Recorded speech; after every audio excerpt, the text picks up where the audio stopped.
colleges of the University of London. The teaching, however, done all by our Ford College faculty and staff in small classes in English. To introduce you a bit more to what to study politics and IR, though, in terms of content, I often explain it through this quote from the philosopher Isaiah Berlin, who describes Hegelian philosophy in particular like this. At any rate, it is like a very dark wood, and those who enter it very seldom come back to tell us what it is they have seen. Or when they do, like those addicted to the music of Wagner, their ear appears attuned to sounds very unlike the older, simpler, and more noble harmonies which one used to listen to. Now, on the top, sounds quite a negative quote because it's a negative change he's describing, but nonetheless, it's this idea of a change and a journey where you kind of go through something and then at the end come out with a different perspective. And if there's anything I would say about the politics in IR, it's this idea of change, evolving your perspective of how you see the world and also your place in it. And we're very much kind of your guides through this journey of change that you'll go in over the 3 years. I myself am Rory. I'm the head of the Politics and IR program at Forward. My own background's in political philosophy, which I got a PhD from at the University of St Andrews in 2017, which now feels like a long time ago. I joined Forward in 2021, so I've been here 5 years. This is my 5th year, which also sounds like a long time. Before that, I taught in China, so I've got an experience teaching across first in Scotland, then China, and I've taught at both Forward's campuses in France and Portugal.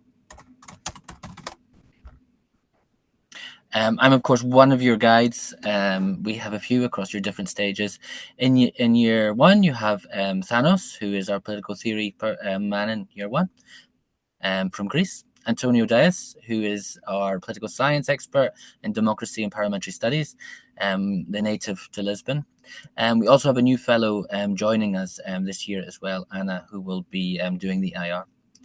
In year two, you have myself. I teach in Paris. We have Cleo Davies, our local French person, who teaches European politics and political science, and Christoph Royer, who is kind of on the fence between political theory and political science with a specialism in democracy. Then in our final year, you've got Martin Binder, who does international institutions, and Dennis Mabel, who focuses very much on development and security in relation to development. And we, of course, have our student guides as well. I'll hand over to Emily. Yeah, that's me. I'm a student at Forward College right now. I'm from Germany and Peru. It's very nice to meet everyone. I'm in my 2nd year right now, which is why I'm currently also a Rory student, actually. So I'm in Paris right now, and I'm doing PIR, obviously, and I'm also doing the Bachelor's Plus program from Forward College. And I got asked what my favorite module is to put it on the slide, and it was a tough decision, but I said it's democracy and democratization, which I'm very sorry, Rory. Rory is my foreign policy analysis teacher, so it was a bit of going into a different direction. I'm very sorry about that, but yeah, for me, democracy and democratization is my favorite subject so far in Paris specifically. And then my future plans with my degree I would love to do a master's, but when it comes to career plans, I would love to go into either journalism or diplomacy, but right now it's leaning more towards diplomacy, if I'm being honest. Yeah, but to be honest, what everyone wants to do after graduating, it's very diverse across the cohort. So to give you an idea of what your journey will look like, now we've kind of introduced you to your main guides. First of all, you spend the year in Lisbon as our first stage. And the idea of Lisbon is to really kind of give you the foundations to study PIR. So as I said, it's a journey. And in those journeys, you'll develop different skills, which will allow you to see the world differently. And they can kind of be grouped between the political science approach, which is kind of exploring the world through science, and the political theory approach, which is understanding the world more through philosophy. They're the two kind of paradigms through which you look at as you progress through this degree. So compulsory in year one is reflective of these two foundations. There's the political science introduction and there's a political theory introduction. In addition, you also have the introduction to international relations, which is taking these two approaches and thinking at more directed concepts, ideas, and debates within international relations itself. You also get an optional, so as well as these cores, you also get to dip your toe, experiment in something else. And the three options we have are world history, development, or if you would rather get more of a feel of something less political and more in the business world, you can also take a module in business management. So that's the kind of idea, the foundation there, and then with an optional. I don't know if Emily, if that's reflective of your experience, that kind of laying the foundations. No, yeah, definitely. I think especially in the first year, a lot of people were always between either preferring the like philosophical part, like the through IPT, or the more like scientific. I mean, they're both scientific, right? But the more political science approach. For me personally, it was political thought. But I really enjoyed both, to be honest. So then you come to Paris in year 2, which is where both B and Emily are currently sitting. And this kind of journey continues. Science remains kind of the core where you do comparative politics, which is like political science 2. You kind of up your skills. In terms of political theory, you learn more specifically about democracy and democratization, which takes a lot of the theory you've learned, also the political science, and brings them together and understands how can these two different approaches understand democracy. You're also in year 2 introduced to something new. And something quite challenging, but something that's very rewarding and useful, which is international political economy, where you think, okay, these are the scientific, these are the theoretical things I've learned about. How now would I understand it from an economic perspective? So you increase your skill set. You also get some optionals, of course. You've got foreign policy, which is currently a module I teach, which thinks, okay, this is the general ideas of the science and the philosophy approaches, but what actually do states do and how do people make decisions? And it kind of looks at the different frameworks through which people can make decisions, and then looks at the different circumstances in which decisions are made. You also have the option of international political theory 2, which is what I take, I teach as well, which is a more critical module. So in year 1, you do kind of the main general theories of political philosophy. If you want to do it in year 2, you take this more advanced level where you criticize them from different perspectives. So you say, okay, what's a post-colonial critique? What is a Marxist critique? And you take that approach. You also, if you really like business in year 1 and you want to continue doing your politics in line with learning about business, there's also the opportunity for core concepts in management. So you'll notice here as well that if you like politics and you like these kind of exploring the world of ideas, but you also are thinking more of a career in finance or a business, there is the option to take this on the side to keep up your skills. And of course, your favorite module is democracy and democratization. Is there anything more broadly about foreign policy? No, is there anything more broadly you would like to say, or how it complements year 1? I mean, yeah, it kind of like builds upon that. I felt that in year 1, it was more kind of creating this solid basis of theories. And now in this year, it's more like, for example, comparative politics and democracy and democratization are very like tied to the political science module that we had last year. So it's very much just going further into depth into specific areas of that.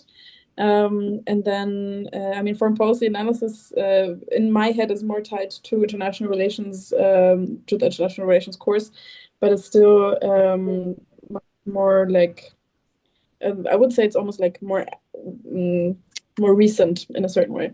Yeah. And then in your final year, you spend it in Berlin, where the modules are slightly more different. They're much more focused. And you've got much more free reign over your choices, okay?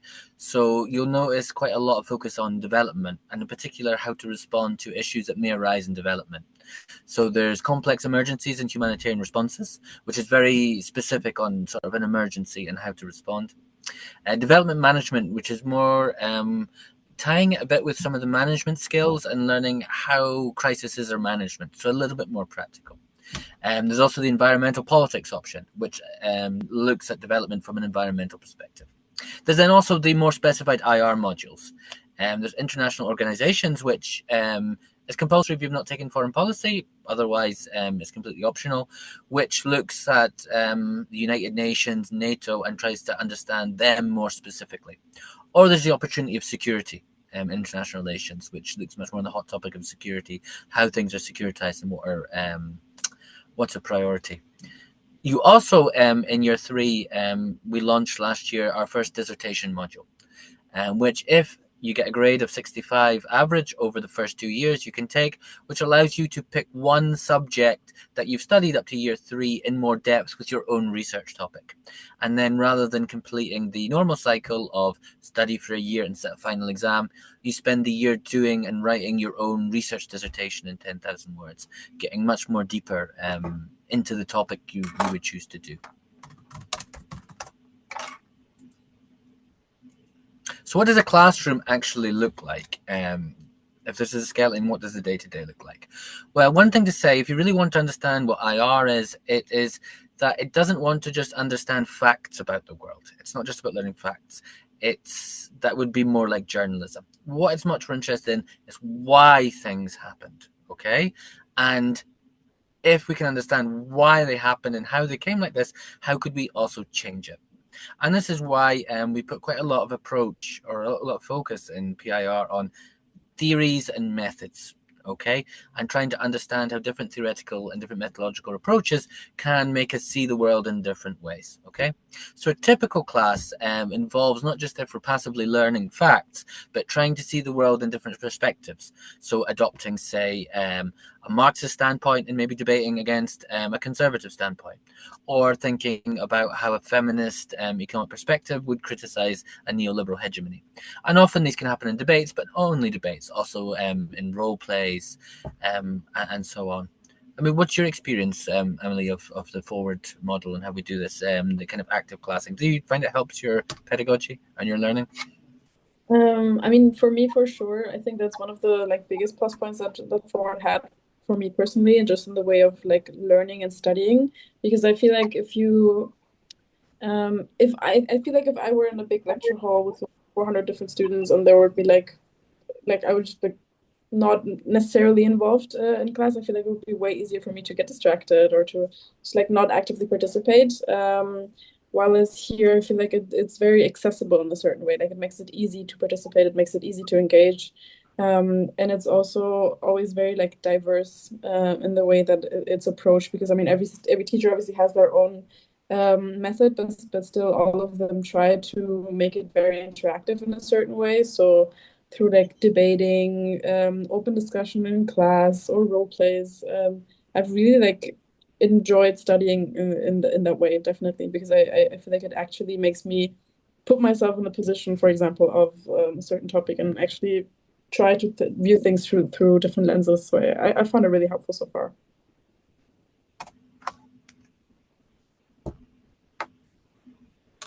We also do quite a lot of learning beyond the classroom as well. We're talking about a journey through 3 years across 3 different cities. And what we don't therefore want is to just have people in the classroom and not seeing the city. So we try and bring politics and IR as much into the outside of your city you're in and into the class as well. To give you an example, in our IPT at the moment, our International Political Theory, we're studying existentialism. So one of the things we're doing is we're actually visiting the cafes and having a discussion where Simone de Beauvoir, where Sartre wrote, to kind of put them in that environment. You might think that that's Athens there and not any of the 3 cities that we've mentioned. We also, our students often participate in a summer school in Athens, who we have a good relationship with, and Thanos, our teacher in Lisbon, also organised this kind of tour of the Pantheon, which he hopes to do each year if students go to summer school. So you see how broadly we're seeing Europe. Do you feel you see a lot of the cities, Emily, when you're visiting? Do you see a lot of Lisbon and Paris? Oh, for sure. For sure. There's a lot of sightseeing. I mean, especially in the first 2 weeks, during the induction and welcome weeks. There's a lot of time, and also events organized by Forward and by students, where you get to see it in a group. But also apart from that, I mean, you're there an entire year, so you definitely have the chance to to go out. I mean, in Lisbon, after class, for example, we used to always like take a stroll around the city because it's right in the city center, so it was very like nearby. And even here, in the Paris campus, we're like 20 minutes away from the center, so it's really convenient, definitely. Now, of course, our degrees are designed by the LSE, accredited by the University of London, but there is quite a forward twist on this. And I've already mentioned how we do this kind of active class science, a lot of role play, which makes it different from learning either in big lecture halls or simply online.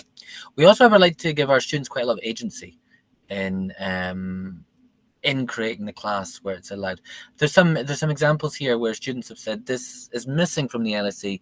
We'd like an extra seminar on this, and it's something we facilitate. The two examples are one year in year one, they rightly pointed out that the LSE curriculum was quite Western centric that we were doing, and asked if we could have a module on Arabic thought, which we did, and the students put that on. The second year it was Poland that was felt was underrepresented, so we had a seminar on Polish thought. The examples is that we allow students to innovate and co-create a lot of the curriculum with us, rather than it just being one directional. Emily, do you feel like you had a lot of agency over your course so far?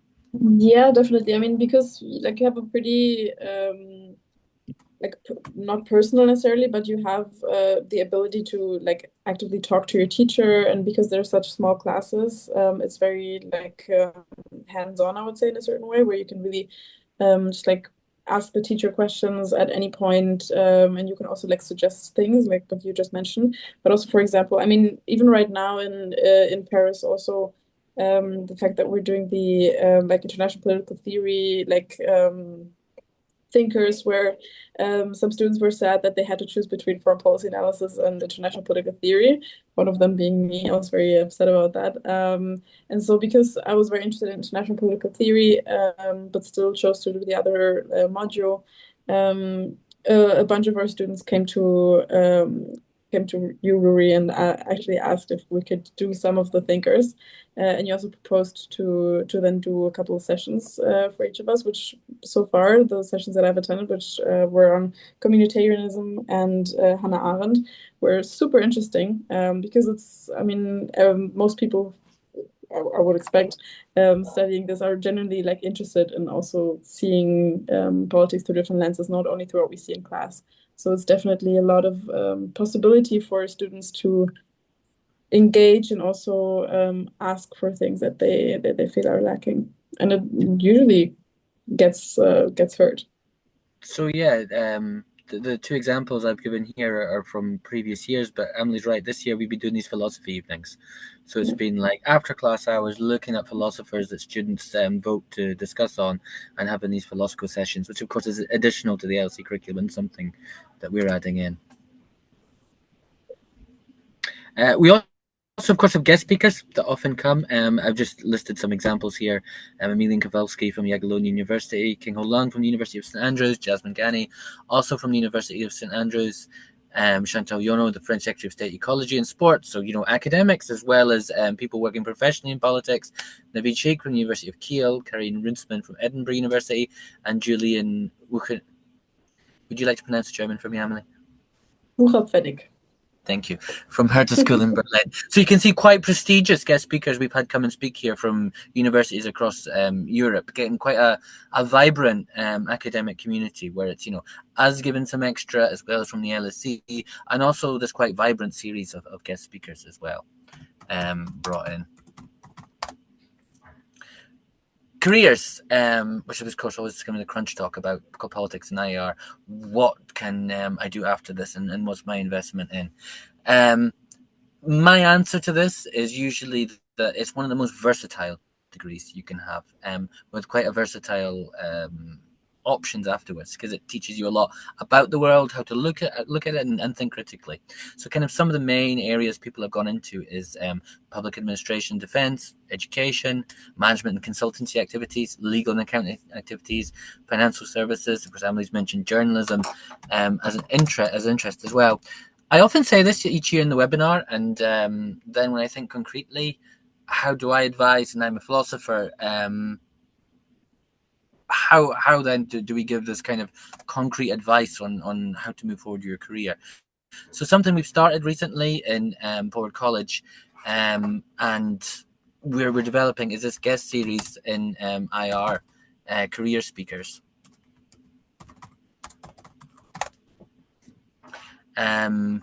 Which we've been running, where we've had people who have done an IR degree and then gone into a profession coming to talk to us about how they made the transition from studying IR into their practical field.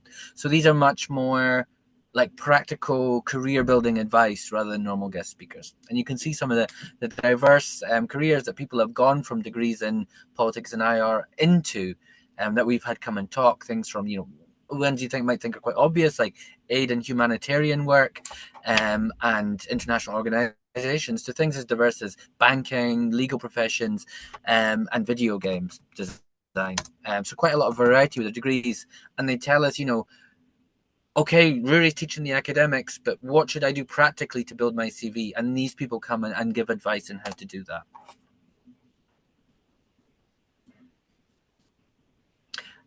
As a kind of testimony to the versatility of the Forward degree, one of our founders, Jeffrey Sampson, whose career was in Apple, and then in Christie's auction house, himself actually began in international relations. And one of the things he says is that although, he thought of this degree as setting him up in a sort of career in the foreign service, what he actually realized was the interdisciplinary of it, and the different perspectives gave him a real edge in the world of business. And he sees a kind of the exposure to different ways of looking at the world and different cultures as really key to his later success.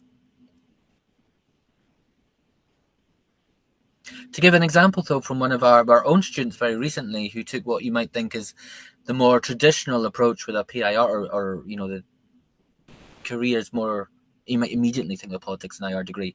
Caro Rutter is currently doing an intern at the UN Department of Peace Operations. And often I have students that come and they say, I would love to work in the UN, but it seems quite a distant dream. It's really possible, as Caro has shown. The thing she highlighted as like really worthy of Forward that then made her able to get into a UN internship was, first of all, the strong academic accreditation of Forward, but also with the LSE name really helped. But she also really highlighted the extra value that Forward adds. One thing she really stressed was the kind of engagement in the leadership program with sort of project-based learning and getting kind of hands-on with creating something and trying to solve a problem, was really key and gave her that edge with going something to the UN that she hadn't just learned academically. She'd also learned like practical skills in leadership and project management. But when I spoke to her and I said, what's the main thing that helped you and encouraged you, she said it's that close relationship she had with fellows, kind of the advice they gave and the encouragement, because when you're a small class, only 15 people, and you can develop quite a close relationship with your fellows. And there's someone, you also have one-to-one sessions with everyone where you can ask advice and how would I apply for this kind of path and what should I be doing, which she found really valuable in helping her shape her career. Emily, do you feel that helps, having that close relationship with Forward, that fellows that Caro mentions? Oh, for sure. I mean, I have a certain interest in Latin American politics, so I've been looking for masters that specialize in exactly that, but it's difficult to find that in Europe. And so I mentioned it a couple times, also in your tutorial, but also in other fellows' tutorial. And I had a fellow actually recommend me universities that I hadn't even thought of, and that I didn't even know existed in the first place, in Latin America, where he knew they were accredited because he had connections and he had like professors that were he's friends with there. So he knew there were like a good university to apply to. So he recommended me places there, but also just in general having like being able to talk about all kinds of political topics, but also in a certain way just having, okay, how am I feeling right now? How do I feel? Because I mean, moving to a new country can be challenging. So even having these talks with fellows who are also all very international, it's definitely very helpful. And I feel like it's definitely also very it creates a very personal environment in a certain way, which I think is really, really valuable. And I think every year when we kind of get student feedback on, what did you find valuable at Forward? What would you recommend? It's often this one-to-one sessions. They have close relationship with fellows, and just how you can really get that support that's quite tailored to you, and really understand the fellow and they can understand you. So you're not just, another face in the lecture hall. They're, a real human being that you can understand needs. Yeah. My favorite quote, though, it kind of speaks to my philosophical interest, though, came from one of our students, Amir Andalsi, who went on from Forward to work at the LSE Masters, and then went on to be a member of the UAE delegate to Geneva. And what he said, which is always kind of left with me, was he said the difference between international relations and the other courses that he does is that what he learned here and how it made him see the world changed his everyday life and enriched his view on the world.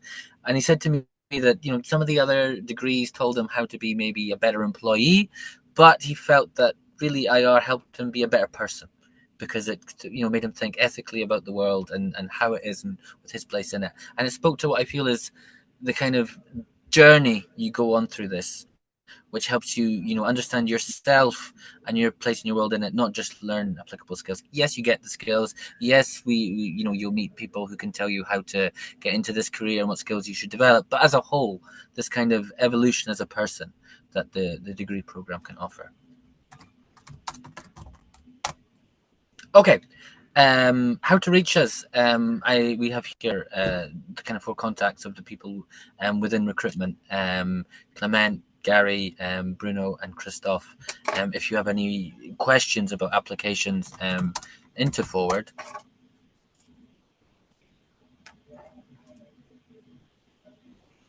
But I think we're coming to the end of the session now, so looking if anyone has any questions they would like to ask, or anything you think that you would like us to cover in more detail.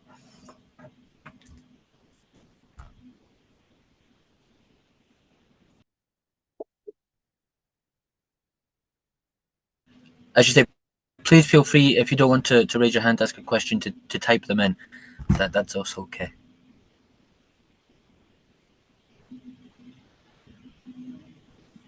And these can be both to Rory and to me. I think it's very valuable to have a fellow, but also a student. It's 2 different perspectives.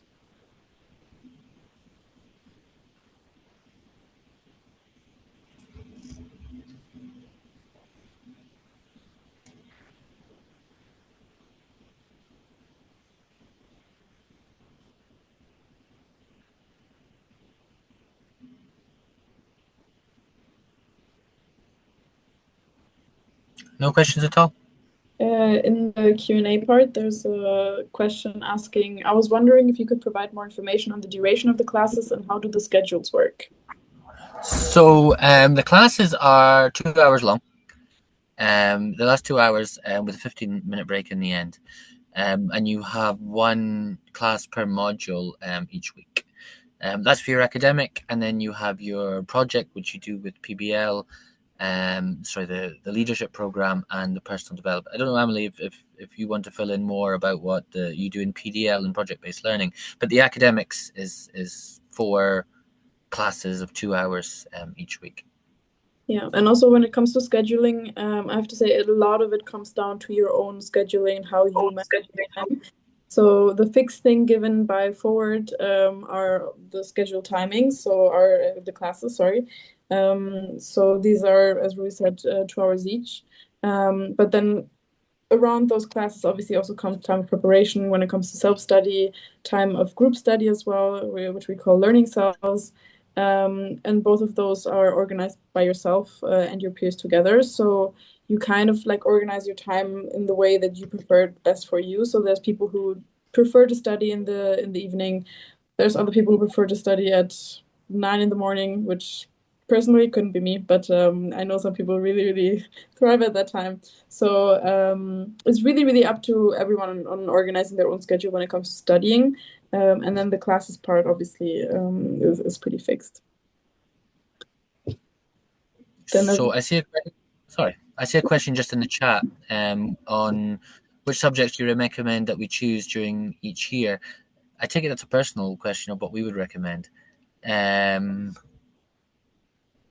It's hard in year 1. It depends on your interest. A lot of people take development. I'm speaking purely personally here. I was a Forward student, choose history. Just I think some of the skills you learn in history are invaluable, and you won't get a chance of them to pick up again later. In year two, I mean, I'm biased. I would say international political theory, because of that philosophical depth. I mean, if democracy was an option, Emily would be saying take democracy, but of course it's compulsory. Emily, were you happy with your choices in the first 2 years? What did you choose, and would you choose Yeah. differently? I mean, the way I went about choosing is in the first year I was torn between history and development, and then in the end I chose development just because I had like the history course itself is very focused pretty much on the Cold War, and because that was what I would like, I already had been focused on for the last few years of my high school. Um, I already thought, okay, I already have at least the basis of Cold War, and we already went in depth in high school, so I already have most of the knowledge. So I thought, let's just try something that I don't know anything about. And also, I find development in itself very interesting, which is basically about why are some countries more developed than others with a very like, I mean, with a certain undertone there, but I just found it very interesting looking at things through like different lenses of globalization, colonialism, economy. So that was definitely very interesting. Yeah. And then also there's been a question in the chat for me, which was whatever other universities I applied to. I'm sorry, unless you wanted to add something to what I just said. No, go ahead. So for me, okay, it's a bit of a funny story because I started applying to a bunch of universities, but then in the end, I was mostly torn between Forward College and the Sciences Po. Um, and then in the end, decided for Forward College just because I really enjoyed I thought I was going to enjoy the three cities in 3 years aspect because I always knew I wanted to travel. I always knew I wanted to do like study in different countries and live in different countries, and that coming together with what I wanted to study, because when I was looking for universities I didn't look for specific universities, but I looked for specifically international relations because I knew that I wanted to study it since high school. So in the specific case, it was just kind of like a perfect match for me. It was why I chose Forward College, and then also obviously, I mean, the study aspect. That for me was kind of like a byproduct, but in the end, now I think that's one of the reasons why I recommend it most to people, which is having this personal kind of style of teaching, which really like encourages you to engage and encourages you to actively like participate in a way that makes you really learn something. And it's kind of like it happens automatically. If you participate in class, you automatically like learn and take something from the class. So that's always something that I really like enjoy from Forward, and which is why I like recommend it to people as well. Yeah. Quick question about the exams. They take place over May and June. So we have 3 semesters at Forward. We have our autumn semester, which runs from September to December. Then we have our spring semester, which runs between January and March. Then we have April. We have the special short semester, which looks particularly at exam revision skills and it's essential things you need to go for the exams. Then normally they begin the end of April and they run to the begin mid-June. With exams. Do we have graduates who are working in public administration or gone into politics? We have 2 at the United Nations, Caro, who I mentioned, and I think we have 2 currently at the European Union. A lot of our students at the moment are, because our first cohort was small and then they've gotten bigger, are doing further study at master's level at the moment. But we have increasingly numbers, in more international organizations than politics or government, I'd say, more like the United Nations and the UN. What does Forward College value most in a student who wants to study international relations? Curiosity, I would say. Curiosity, a sort of curiousness about the world, I would say is key. More than curiousness. Would you W, Emily, or was there another quality that led you to IR? No, I would agree because I think a really core part about IR is really like about looking at things through different lenses, as you had mentioned before as well. like a lot of it is looking at the way states behave and interact with one another through lenses of realism, liberalism, Marxism, constructivism, and just like seeing how different perspectives are. And I think, like as I said, curiosity, but also openness, of just not only being stuck with your worldview, but also like exploring different ones. For a student with strong interest in history, philosophy, and political thought, what combination of the optional module choices would you recommend? In year one, I would say history. In year two, political theory two. In Berlin, I would say you have to take the international institutions, so the kind of the history of the UN, then probably the internet security. There's the kind of historical ideological development behind security, and then there's the two development modules which do go kind of in the history and how emergencies and environmental past has shaped the present. So I would say that in year four it's kind of specialized. Sorry, year three it's kind of specializing in the present. But certainly in year one and year two, it's quite clear the ones that build to it, and it's political theory two and history. Yeah. So you also obviously always have time in the years before, like in the time, like before you move to that city, you have time to choose your modules. So there's no need to worry about Berlin while in Lisbon.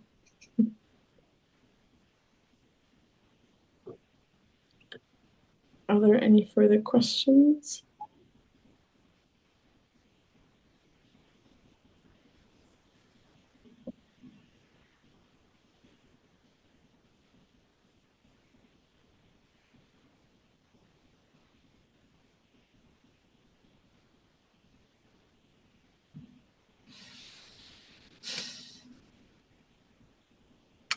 I would say, so the question came up, looking back at previous cohorts, what are the common challenges first semester students face? I imagine that means some first semester year one.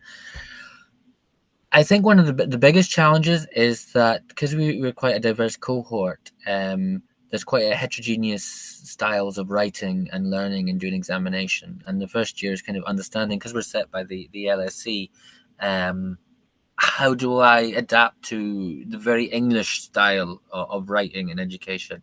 And I think that's the biggest challenge of adaptation. Some systems are quite similar. I mean, tell me if I'm wrong here, but the German system is quite similar to the English in style, whereas French and Spanish, there's a lot more adjustment to be made. But we put a lot of support in that year one to help with that. We have special study skills classes. So in addition to your content classes in year one, you also get some study skills. And we also have a longer induction of 2 weeks into the Lisbon year, where yes, you get to see a lot of Lisbon, but there's also quite a lot of focus on how do I adapt now to this new way of learning. And we also have in year one something called English for academic purposes, where in addition to getting feedback from your fellows on content and ideas, you get a special tutorial purely on your academic English and how it relates to the expectations at the LSE. So I think that adaptation is the biggest challenge.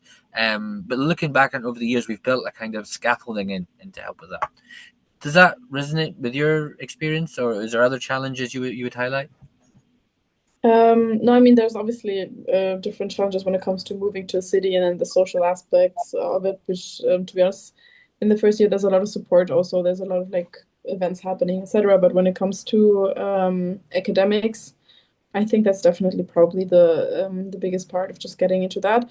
And also for me personally, it was a lot of getting used to reading, because I mean the preparation for classes is mostly for politics and IR is mostly done through reading of articles and papers, research, etc.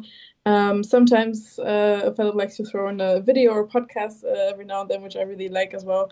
But it's mostly about reading. And so for me in the beginning, it was kind of a challenge to figure out, okay, how do I read efficiently? How do I recognize, is this important? Is this not important? But like, as we said, also like, especially during the first weeks, we got a lot of support in that as well. So not only in writing, but also in reading in an academic way. And then there's a question asking if the dorm option is guaranteed. There is guaranteed dorm options in all three cities, in all three countries. You don't have to make use of that. So obviously you can always choose to look for your own accommodation. But I, especially in the first year, I definitely always recommend students to make use of student accommodation, just because it really helps with community building and just doing movie nights until 3 a.m. or just cooking together in the kitchen, having talks in the lobby, etc. So it's definitely, there's a lot of community building activities that just happen naturally when you live together. So for the first year, I always recommend, if they have the opportunity to do so, to always choose to live in the student accommodation that's recommended or given by Forward. That means there's always a short accommodation, but obviously still every student has to pay for it themselves. It's not included in the tuition fees.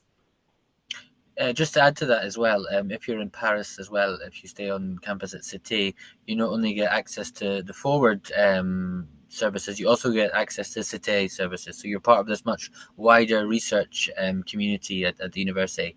And there's events and things that goes on. There's also things like there's a swimming pool in the campus underneath the teaching rooms, and you get access to that if you stay on the campus. Have you used the swimming pool? Sorry? Have you used the swimming pool or the gym? Can you vouch for them, or? I haven't used the swim pool yet. I've used other things of Cité though, because they have a big sports offering. So I dance, so I've taken dance classes and stretching classes here.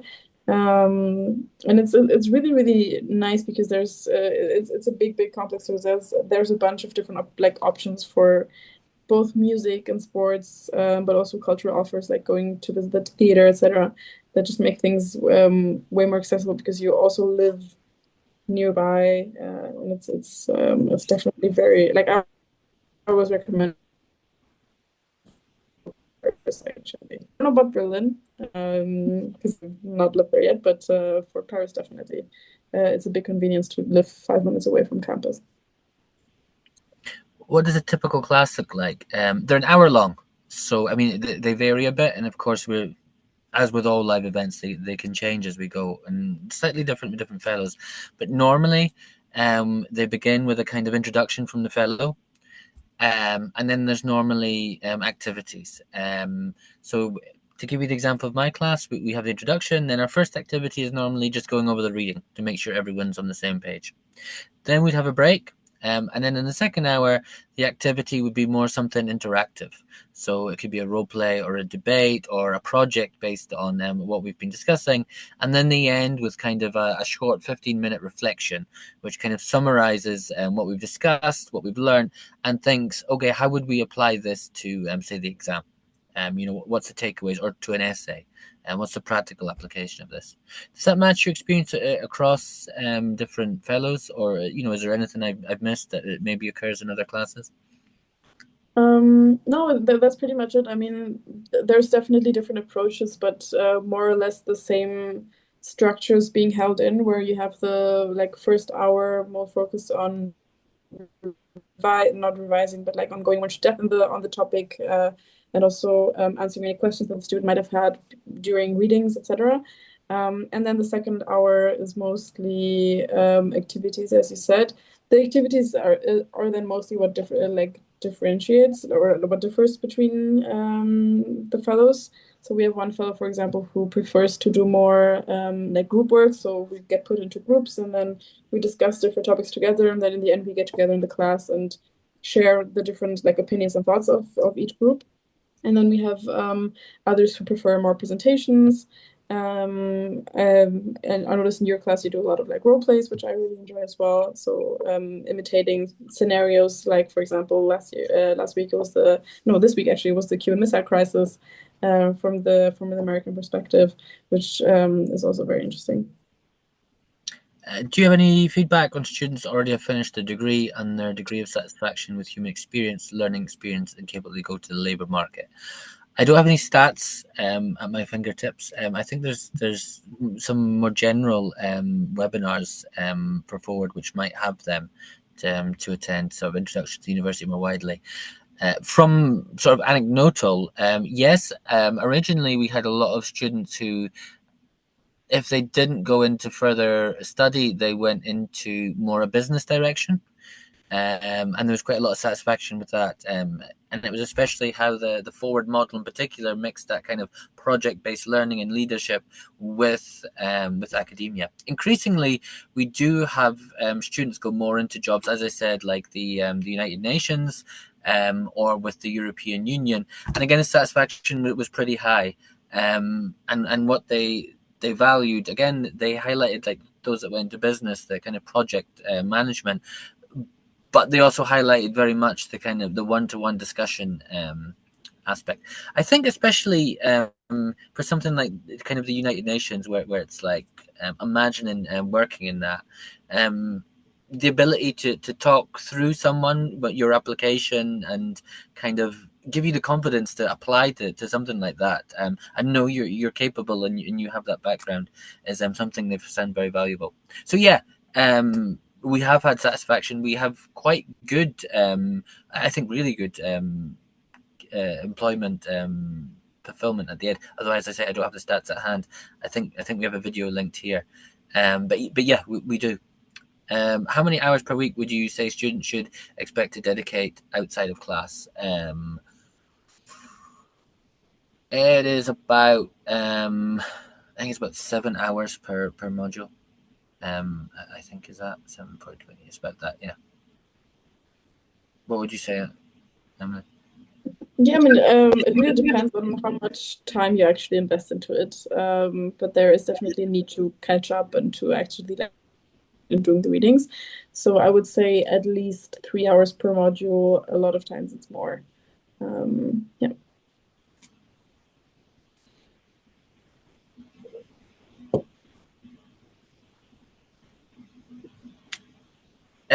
Do you mean, just to clarify in that last question, do you mean changing module options within the PIR program, or do you mean, say, changing from politics and economics to PIR, or say changing to something different like data science?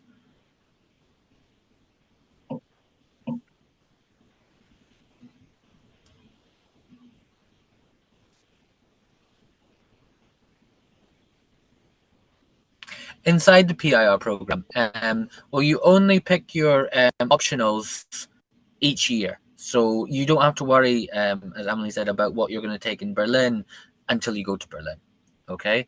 You don't need to think about what you're going to take in Paris till the end of the year in Lisbon.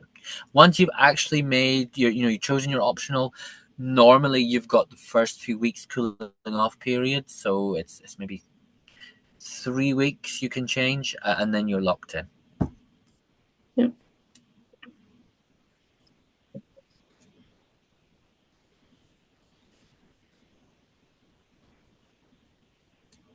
The only criterion I would say is if you want to take the specialism of business, and you want to take business as your extra module each year, it's only one that requires you to take business in year one.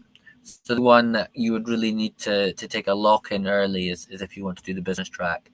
But if you're like, oh, I'd like to do a bit of history and then maybe international political theory, or I'm not sure if something more applied like foreign policy, you don't have to make that decision at the beginning. You can make it at the end of year one, and then you've still got a cooling off period that following September.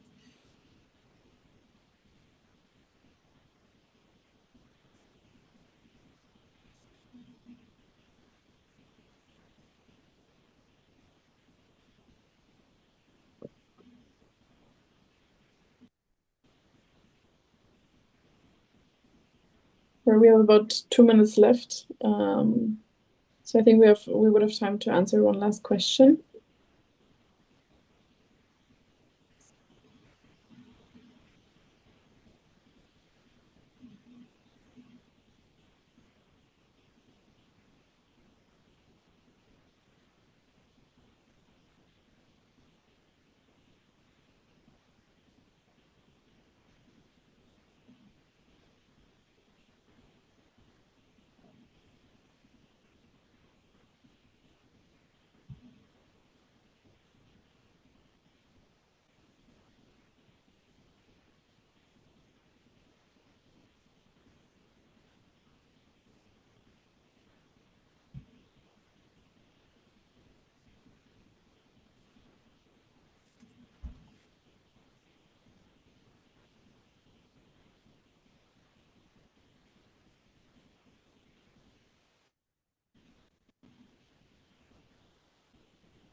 Thank you so much. Okay, since I don't see any further questions, I think that was pretty much it. I will write my email into the chat. So in case anyone has any student life or the experience related questions, don't hesitate to reach out to me via email. But this was very nice. Thank you, everyone. Thank you. I'm just going to put mine in the chat too.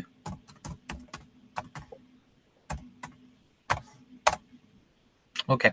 Thank you. All right.